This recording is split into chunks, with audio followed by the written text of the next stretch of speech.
നമസ്കാരം സുഹൃത്തുക്കളെ, family cook ബുക്കിൽ ഇന്ന് നിങ്ങളോടൊപ്പം സുരഭിയാണ്. ഇന്ന് നമുക്ക് എല്ലാവർക്കും പ്രിയപ്പെട്ട നമ്മുടെ കേരള സ്റ്റൈൽ പക്കാവട എങ്ങനെയാണ് ഉണ്ടാക്കുന്നതെന്ന് നോക്കാം. ഇത് സാധാരണ നമ്മൾ കടയിൽ നിന്ന് വാങ്ങിക്കുകയോ ചെയ്യുക, പക്ഷേ കടയിൽ നിന്ന് വാങ്ങുന്നതിനേക്കാളും വളരെ ടേസ്റ്റായിട്ട് അടിപൊളിയായിട്ട് നമുക്കിത് വീട്ടിൽ തന്നെ ഉണ്ടാക്കാൻ പറ്റും. എല്ലാവർക്കും ഇഷ്ടപ്പെടുന്ന ഈ പക്കാവട നമുക്ക് എങ്ങനെയാണ് ഉണ്ടാക്കുന്നതെന്ന് നോക്കാം. അപ്പോൾ നമുക്ക് അതിനുവേണ്ട സാധനങ്ങൾ എന്തൊക്കെയെന്ന് നോക്കാം. പക്കാവട ഉണ്ടാക്കാൻ നമുക്ക് വേണ്ടത് അരിപ്പൊടിയാണ് വേണ്ടത്. നമ്മൾ ഇടിയപ്പത്തിനൊക്കെ എടുക്കുന്ന അരിപ്പൊടി, അത് 1 കപ്പ് അരിപ്പൊടിയാണ് നമുക്ക് വേണ്ടത്. പിന്നെ അതോടൊപ്പം നമുക്ക് വേണ്ടത് 1 കപ്പ് കടലമാവ്, എത്ര അരിപ്പൊടി വേണോ അത്ര കടലമാവ്. പിന്നെ നമുക്ക് വേണ്ടത് 1.5 ടീസ്പൂൺ നല്ല എരിവുള്ള മുളക് പൊടി. പിന്നെ നമുക്ക് വേണ്ടത് 1 ടേബിൾ സ്പൂൺ കാശ്മീരി മുളക് പൊടി. പിന്നെ 2 നുള്ള് കായത്തിൻ്റെ പൊടി വേണം. നല്ല മണം കിട്ടും കായത്തിൻ്റെ പൊടി ചേർത്താൽ. പിന്നെ വേണ്ടത് 1/2 ടീസ്പൂൺ പെരിഞ്ജീരകത്തിൻ്റെ പൊടിയാണ് നമുക്കിവിടെ വേണ്ടത്.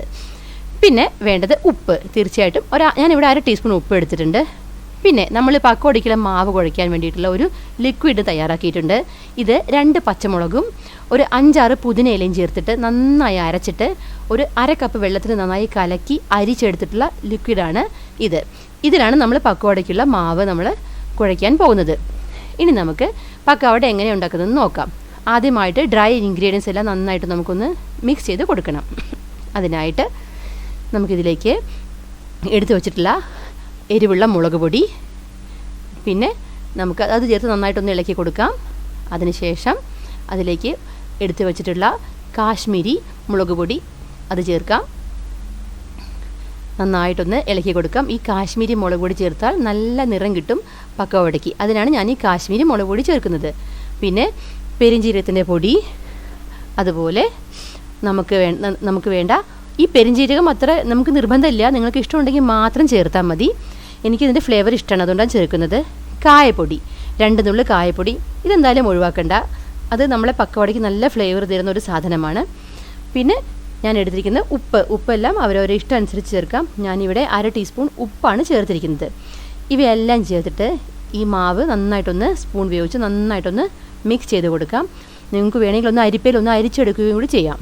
നന്നായിട്ടൊന്ന് ഇളക്കി മിക്സ് ചെയ്ത് കൊടുക്കാം. അതിനുശേഷം നമുക്കിത് നന്നായിട്ടൊന്ന് കുഴച്ചെടുക്കണം.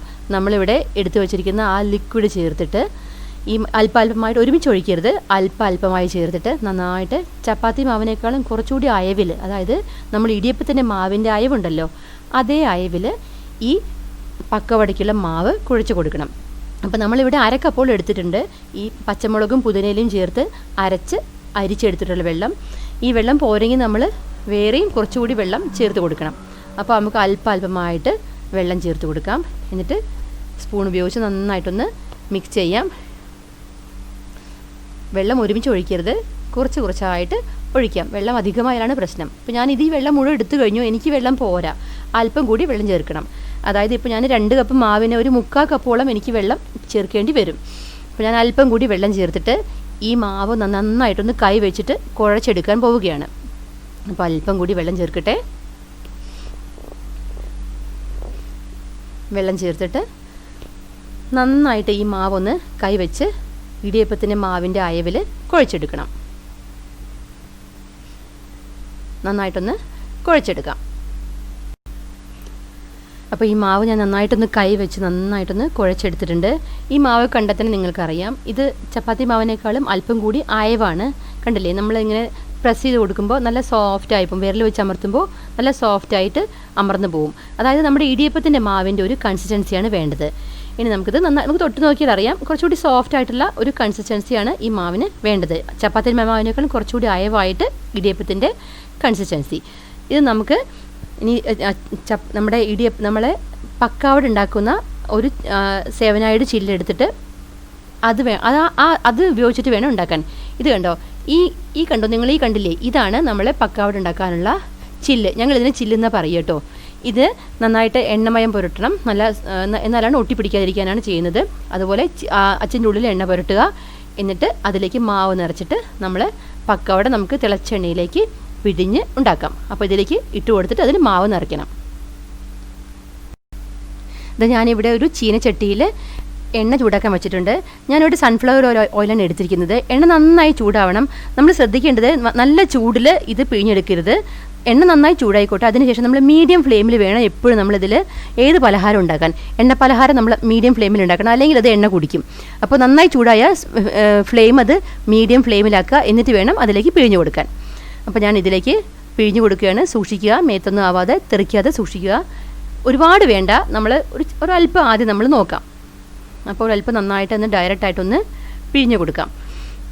പിഴിഞ്ഞതിന് ശേഷം ഉടനെ തന്നെ നമ്മൾ ചട്ടുക എടുത്തിട്ടൊന്ന് ഇളക്കി അതിനെ ഡിസ്റ്റർബ് ചെയ്യരുത്. ഒരു സെക്കൻഡ് ഒന്ന് വെയിറ്റ് ചെയ്യുക, അതൊന്ന് റെഡി ആയിക്കോട്ടെ. ഒരു സെക്കൻഡ് നമ്മൾ വെയിറ്റ് ചെയ്യണം. അതുപോലെ അടുത്ത് തന്നെ പാത്രം റെഡിയാക്കി വെക്കുക. അതിൽ ടിഷ്യൂ പേപ്പർ വെച്ചിട്ട് ഞാനൊരു പാത്രം റെഡിയാക്കി വെച്ചിട്ടുണ്ട്. ഇതൊന്ന് റെഡി ആയിട്ടുണ്ട്. ഇനി നമ്മളിതിനെ ഒന്ന് മറിച്ചിട്ട് കൊടുക്കാം. ഒരു സെക്കൻഡ് നമ്മൾ ഡിസ്റ്റർബ് ചെയ്യാതെ വെക്കുക. ഇനി അതിന് ശേഷം നമ്മൾ അതിനെ പതുക്കെ ഒന്ന് മറിച്ച്, അത് കണ്ടോ, നമുക്ക് എണ്ണയിൽ നിന്ന് വിട്ട് വരുന്നതായിട്ട് മനസ്സിലാവും. അതാണ് അതിൻ്റെ ഒരു പാകം. എന്നിട്ട് നമ്മളതിനെ മറിച്ചിട്ട് കൊടുക്കണം. അപ്പോൾ ഒന്ന് തിരിച്ചിടുമ്പോൾ ഒരു സെക്കൻഡ്, അങ്ങനെ ഒരു 2-3 സെക്കൻഡ് കൊണ്ട് തന്നെ ഇത് നന്നായിട്ടൊന്ന് റെഡിയായി കിട്ടും. നമുക്കതിൻ്റെ നിറം മാറി വരുന്നത് മനസ്സിലാവും. കണ്ടോ, ഇപ്പോൾ റെഡി ആയിട്ടുണ്ട്. അത് ഞാൻ എണ്ണയിൽ നിന്ന് വാർത്തെടുത്തിട്ട് നമുക്ക് അതറിയാൻ പറ്റും. ഒരു ടെക്സ്ചർ കണ്ടതിന് നമുക്കത് മനസ്സിലാവും. അപ്പോൾ ഒരു തവണ ഉണ്ടാക്കി നോക്കി നമ്മളൊന്ന് കഴിച്ച് നോക്കി നമുക്ക് ഏകദേശം ഒരു ഐഡിയ കിട്ടും. അപ്പോൾ ഞാനിതിനെ വേഗം ഇവിടെ ഒരു പാത്രത്തിൽ ഞാൻ ടിഷ്യൂ വെച്ചിട്ടുണ്ട്, അതിലേക്ക് ഞാൻ ഇടാൻ പോവുകയാണ്. അങ്ങനെ നമുക്ക് പക്കവട മുഴുവനായിട്ട് ഉണ്ടാക്കാം. പ്രത്യേകം ശ്രദ്ധിക്കുക, ഒറ്റയടിക്ക് മാവ് മുഴുവനായിട്ട് ഇടരുത്. ഒരുപാടധികം മാവ് ഒഴിക്കരുത്. എണ്ണ എപ്പോഴും ശ്രദ്ധിക്കുക, നല്ല ഹൈ ഫ്ലെയിം ആവരുത്. നല്ല ചൂടായിക്കോട്ടെ എണ്ണ. അതിനുശേഷം നമ്മളത് മീഡിയം ഫ്ലെയിമിൽ വെച്ചിട്ട് വേണം ഉണ്ടാക്കാൻ. അങ്ങനെ നമുക്ക് മുഴുവൻ പക്കവടയും ഉണ്ടാക്കിയെടുക്കാം. ശ്രദ്ധിക്കുക, മാവ് ഒഴിച്ച ഉടനെ അതിനെ കയ്യിലിട്ടിട്ട് ഡിസ്റ്റർബ് ചെയ്യാതിരിക്കുക. ഇതാ ഒരു സെക്കൻഡ് വെയിറ്റ് ചെയ്തു. എന്നിട്ട് പതിയെ നമുക്ക് ഇളക്കി നോക്കുമ്പോൾ എണ്ണയിൽ നിന്ന് വിട്ട് വരുന്നത് കാണുമ്പോൾ നമുക്ക് മനസ്സിലാവാം അത് റെഡിയായി വരുന്നു എന്നുള്ളത്. ഒന്ന് മറിച്ചിട്ട് കൊടുക്കാം. ഒന്ന് റെഡിയായ ശേഷം പതുക്കെ ഒന്ന് മറിച്ചിട്ട് കൊടുത്തിട്ട് എണ്ണയിൽ നിന്ന് ഒരു സെക്കൻഡ് വെയിറ്റ് ചെയ്തിട്ട് നമുക്കത് കോരിയെടുക്കാം. അങ്ങനെ നമുക്ക് മുഴുവൻ പക്കോടയും ഇതുപോലെ റെഡിയാക്കി എടുക്കാം. നമുക്ക് എണ്ണയിൽ അത് ഇളക്കുമ്പോൾ ഒരു പ്രത്യേകമായിട്ട് നമുക്ക് എണ്ണയിൽ നിന്ന് വിട്ട് വരുന്നതായിട്ട് മനസ്സിലാവും. അതാണ് അതിൻ്റെ ഒരു പാകം. നിറം മാറി വരും. അപ്പോൾ കോരിയെടുക്കുക. മീഡിയം ഫ്ലെയിമിൽ വെക്കുമ്പോൾ ഒരിക്കലും നമ്മുടെ പലഹാരം എണ്ണ കുടിക്കില്ല. അതാണ് അതിൻ്റെ ഒരു സീക്രട്ട്. അപ്പോൾ ഞാനിങ്ങനെ മുഴുവൻ പക്കവടയും ഉണ്ടാക്കിയെടുക്കാൻ പോവുകയാണ്. നല്ല മണമുണ്ട് ഇവിടെ എല്ലാം. നല്ല ആ പെരിഞ്ചീരകത്തിൻ്റെയും കായത്തിൻ്റെയും ആ ഒരു ഫ്ലേവറൊക്കെ നന്നായിട്ട് വരുന്നുണ്ട്. കണ്ടോ, ഞാൻ എൻ്റെ പക്കവട ഞാൻ ഫസ്റ്റ് ഉണ്ടാക്കി ട്രിപ്പ് റെഡി ആയി കഴിഞ്ഞു. അത് പൊട്ടിച്ച് നോക്കുമ്പോൾ തന്നെ നമുക്ക് ഒരു ശബ്ദം കേൾക്കാം. അതിങ്ങനെ ഒരു നല്ല ക്രിസ്പി ആയിട്ടുള്ള ഒരു ശബ്ദം കേൾക്കാം. നമ്മൾ ഉണ്ടാക്കിയ പക്കവട മുകളിലേക്ക് ഒരിക്കലും ഇട്ട് കൊടുക്കരുത്. ആദ്യം ഉണ്ടാക്കിയത് കഴിഞ്ഞാൽ നമ്മൾ വേറൊരു പാത്രത്തിലേക്ക് നമ്മളത് മാറ്റണം.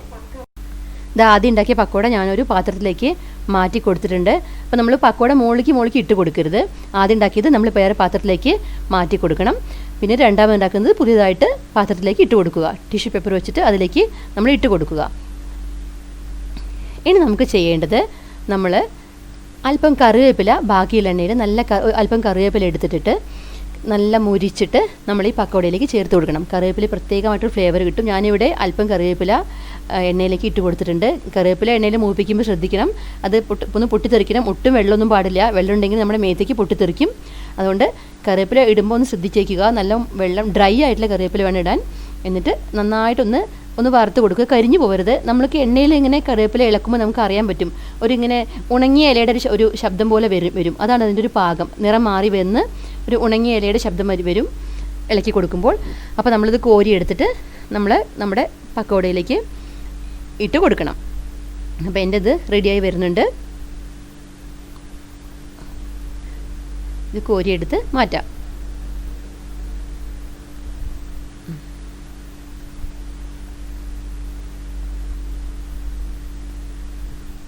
അപ്പോൾ ഞാനത് കോരിയെടുത്ത് നമ്മുടെ റെഡിയാക്കിയിട്ടുള്ള പക്കവടയിലേക്ക് ഇട്ട് കൊടുക്കുകയാണ്. അപ്പോൾ ഇത്രയേ ഉള്ളൂ നമ്മുടെ പക്കവട ഉണ്ടാക്കാനുള്ള പണി. നമ്മുടെ വെരി വെരി ടേസ്റ്റി, നല്ല അടിപൊളിയായിട്ടുള്ള കടയിൽ നിന്ന് വാങ്ങണേക്കാളും സൂപ്പർ ടേസ്റ്റുള്ള പക്കവട റെഡി ആവണം. നിങ്ങൾ എന്തായാലും ചെയ്ത് നോക്കണം കേട്ടോ. പ്രത്യേകിച്ചും കുട്ടികൾക്കൊക്കെ വളരെ ഇഷ്ടപ്പെടും. നമ്മൾ കടയിൽ നിന്ന് വാങ്ങിക്കുന്നതിനേക്കാളും വളരെ ടേസ്റ്റുള്ള ഒരു പക്കവടയാണിത്.